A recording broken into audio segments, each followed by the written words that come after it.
3, go. Magandang araw! Ito po ang Langit Patrol. Ako po ay nasa Barangay Talipapa, Lungsod, Quezon. Sa oras na ito, ganap na 1:00 ng hapon. Narito ang kasulukuyang lagay ng panahon.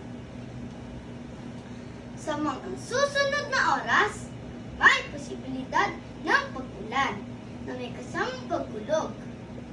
Partikular, mula alas 4 hanggang alas 5 ng umaga. Kaya't mainam na magdala ng payong o kapote kung kayo ay lalabas. Pagkalipas nito, unti-unting sisikat si Haring Araw na asahang iinit ang panahon. Habang papalapit ng tanghali, paalala lamang na manatiling hydrated at mag-ingat sa init ng panahon.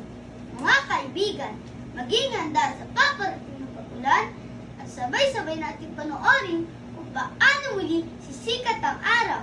Maraming salamat po.